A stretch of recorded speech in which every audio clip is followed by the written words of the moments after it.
रीवा के इस आर्ट की इंदिरा जी भी थी मुरीद। जर्मनी और फ्रांस में है डिमांड।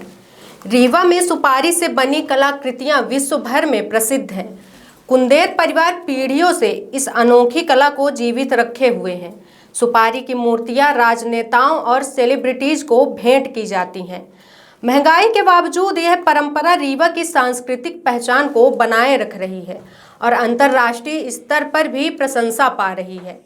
आपने पत्थर, संगमरमर, लकड़ी और धातुओं से बनी कई प्रकार की कलाकृतियों को देखा होगा, लेकिन क्या आपने कभी सुपारी से बनी कलाकृतियों को देखा है? क्या आपने सोचा है कि पान या जर्दे के साथ खाने वाली सुपारी की भी कलाकृतियां बनाई जा सकती हैं? यहाँ सुपारी से बनी मूर्तियां और खिलौने इतने सुंदर हैं कि देखते ही इन पर दिल आ जाए। नमस्कार, आप देख रहे हैं हिंदी न्यूज मध्य प्रदेश छत्तीसगढ़। मैं आपके साथ अल्पना। मध्य प्रदेश में रीवा की कलाकृतियों का विशेष महत्व है। यहाँ सुपारी के खिलौने बनाए जाते हैं और इन खिलौनों ने रीवा को लोकप्रियता दिलाई है। वैसे तो हर शहर की एक पहचान होती है और यह पहचान वहाँ के लोगों से होती है, परंपराओं से होती है, प्राचीन धरोहरों से होती है। लेकिन बात अगर रीवा की हो तो कहने सुनने के लिए यहाँ बहुत कुछ मशहूर है, लेकिन सुपारी के खिलौनों की बात ही अलग है। मध्य प्रदेश के विंध्य का इलाका प्राकृतिक सौंदर्य का एक अनूठा उदाहरण है, लेकिन रीवा की पहचान रीवा की कलाकृतियों से भी है। वैसे तो रीवा ने सफेद बाग से विश्व भर में प्रसिद्धि हासिल की है, लेकिन कलाकृतियों की बात करें तो विश्व भर में रीवा के सुपारी के खिलौने प्रसिद्ध हैं। रीवा का एक परिवार कई पीढ़ियों से यह काम करता आ रहा है, जो अभी भी जारी है। रीवा में कुंदेर परिवार के द्वारा पीढ़ियों से सुपारी के खिलौने का न सिर्फ निर्माण किया जा रहा, बल्कि इस कला को महंगाई के दौर में जीवित भी रखा गया है। सुपारी के खिलौनों के इतिहास की ओर रुख करें तो रीवा राजघराने का जिक्र करना जरूरी है। रीवा राजघराने में सबसे पहले पान में सुपारी का इस्तेमाल करने के लिए सुपारी को अलग अलग डिजाइन से कटवाने की परंपरा शुरू हुई थी। इसके बाद सुपारी की डिजाइन बनाते बनाते सुपारी की कलाकृतियां सामने आने लगी।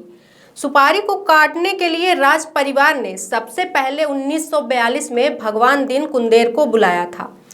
महाराजा के आदेश पर राज दरबार के लिए लच्छेदार सुपारी काटे जाने लगी। उसी सुपारी को सुंदर आकार देकर भगवान दीन कुंदेर ने सिंदूर की डिब्बी बनाई और महाराजा गुलाब सिंह को भेंट की।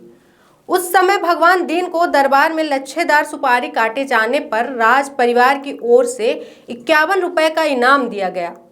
समय के साथ बाजारों की मांगों के अनुसार सुपारी की मूर्तियां बनाई जाने लगीं।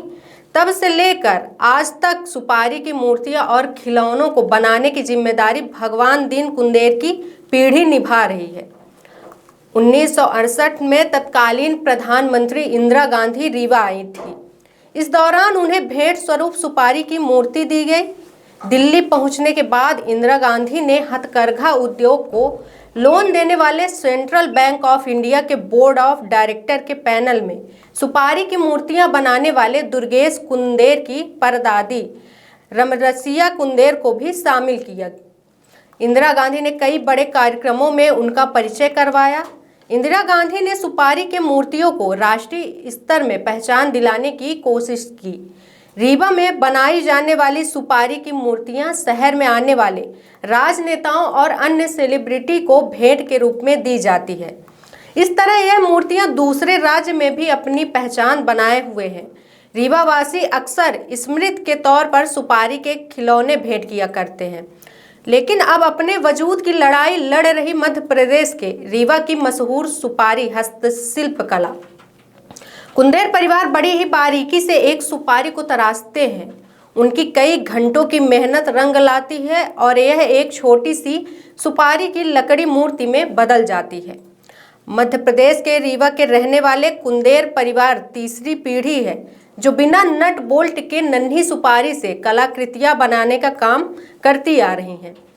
कुंदेर परिवार बताता है कि यह 1932 की बात है, जब उनके दादा रामसिया कुंदेर रीवा रियासत के महाराजा गुलाब सिंह के दरबार में दरबारियों को पान और सुपारी परोसते थे। तभी उनके दादाजी को एक छोटा सा सिंदूर का डिब्बा बनाने का विचार आया। उन्होंने उसे बनाया और दरबार में सभी लोगों के बीच बांट दिया। रॉयल्टी ने इसे खासा पसंद किया और खुश होकर 50 रुपए का इनाम भी दिया गया। तब से कुंदेर परिवार सुपारी से कलाकृतियां बनाने में लगा है। कुंदेर परिवार पिछले 32 सालों से इसी कला से जुड़ा है।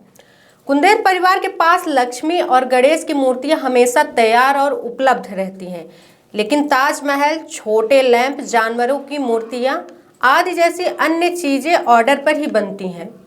वहीं जो अगर हम सरकारी डाटा की बात करें तो डेवलपमेंट मिनिस्टर की आधिकारिक वेबसाइट के अनुसार देश में 6.89 मिलियन शिल्पकार हैं।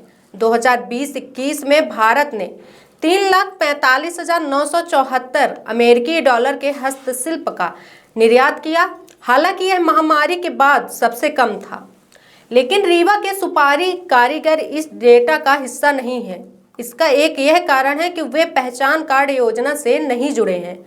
पहचान कार्ड योजना केंद्रीय कपड़ा मंत्रालय की ओर से हस्तशिल्प कारीगरों के पंजीकरण और पहचान पत्र प्रदान कर उन्हें राष्ट्रीय डेटाबेस से जोड़ने की एक पहल है।